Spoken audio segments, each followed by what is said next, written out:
Let me tell you a story. In 2016, I was a sophomore in high school, and I did this crazy thing where I fell in love. I think this is something we might have all had an experience with, but for me, when I was a sophomore, this was a really big deal because all my friends, all the people around me had already had their first kiss. I'm 15 years old. I feel like I'm a little behind, and so I start dating and hanging out with this girl. Well, one day I ask her, hey, what do you have plans for this weekend? You doing anything? And she tells me she's running a half marathon. I ask her, what's a half marathon? How long is that? And she tells me 13.1 miles. And I was like, oh, okay. Can I run that with you? And she was a little confused. She's like, you're not much of a runner, are you sure? And I was like, well, I could make it work. I'll just stick with you and we'll see how it goes. And so the race was on a Saturday. That conversation happened on a Wednesday, and I signed up for this half marathon. Well, Friday night, as I'm starting to realize that I have signed myself up for a world of hurt, I decide I want to go out for a 2-mile run to try and get in the flow. And this girl told me not to conserve my energy for the next day. I went for a 2-mile run anyways, tried to mentally lock in. Well, the next morning, Saturday, it's race day. I wake up around 4, 5 in the morning, and I meet this girl at the bus. We take this bus ride to the start of the race, this 13.1 mile run, and the race starts, I think, at 7. So we're waiting, it's a little freezing, and then the gun goes off and we start running. So I'm running with this girl, and she starts to encourage me to push myself. And I thought, okay, well, if she wants me to try my best, I'll try to impress her and show her how tough I am. And so I take off about half a mile in, and leave her behind. Well, I made one massive, crucial mistake. And any runner who has some sort of experience understands the need for calories and fueling throughout a race like a half marathon, a marathon, 100-miler. Calories are everything, right? And so I didn't know this because I wasn't training. The furthest I had probably ran was like 3 miles for some reason. And so I didn't bring anything with me. So I feel amazing at mile 4. I feel great at mile 5, mile 6. Mile 7 is when I started to bonk. And so I lost all my energy and I started walking. And so there was no way I was going to drop out of the race because as far as I was concerned, this girl was going to break up with me if I did something like that. So I decided to keep going. And so I'd walk a quarter mile, run a quarter mile, do this back and forth. It was absolutely miserable. And I finished this half marathon just over 2 hours. Well, after I finished my race, I'm waiting for this girl. She comes in shortly after. I feel like the man. I didn't even train for this half marathon, and I got it done. I even beat her. And so we celebrated and had a good time. Well, pacing out a couple months, this relationship doesn't work out. That's okay.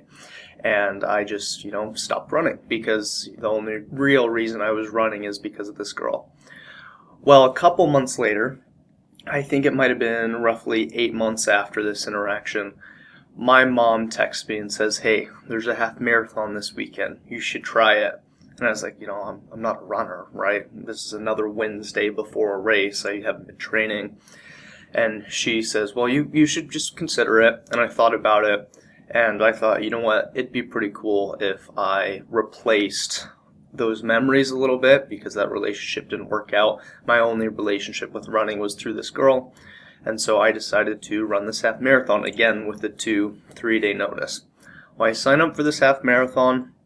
And I go out and I realized my mistakes. I brought a gel. I had some salt tablets. I had some beat-up shoes, but they got the job done. And I ran this half marathon in about an hour and 50 minutes. And personally, I was kind of blown away. I was like, wait, I didn't train for this. I didn't put any effort in. And I PR'd by 20, 30 minutes. And this was a very crucial moment for me as a runner now that I've been running for a little over a decade, that I was surprised at how well my race went when I had not been doing any training, no strength training. I wasn't going on any runs. I didn't understand fueling at all, hydration, pacing. And so this is where my journey with running really began, because I had this thought as I was looking through the race results of me in comparison to other people in my age group. I was 20th in my age group. I'm in a decently competitive age group for half marathons. And I thought, well, if I could do this half marathon with no training, how far and how much could I push myself if I committed my life to running? And so at this moment, this is January 2020, well, I signed up for a marathon, and not just any marathon, but 102-mile ultra marathon. That was about, I think, in September, so it was seven months later past this half marathon.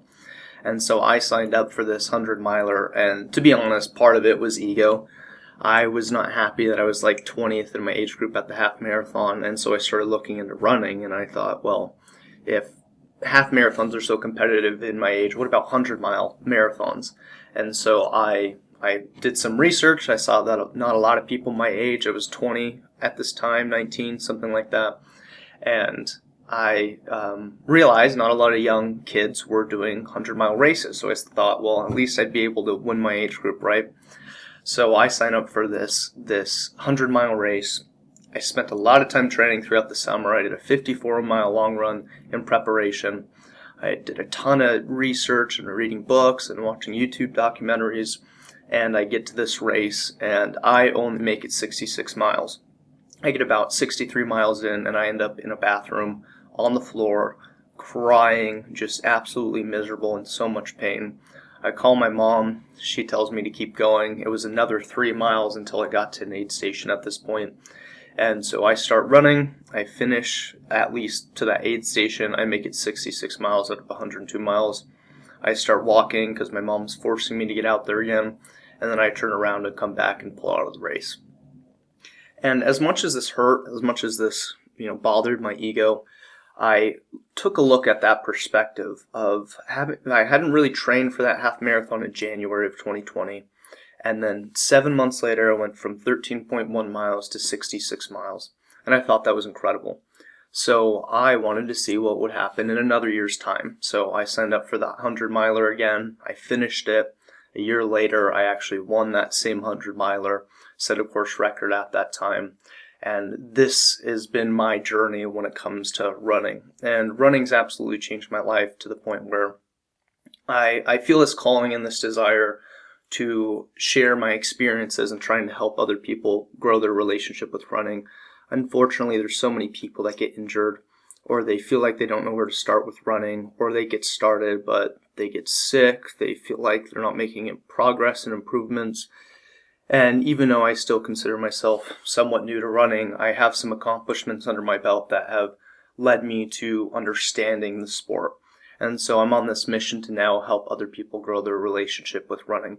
So if you're interested in that, I'm going to include a link to a course I have where you can learn more about all the things related to injury prevention, fueling nutrition, type of training runs. And then I'm also going to include my Instagram handle in the caption as well for this video, so you can follow and watch me post some daily and weekly running tips as well if you're interested in that.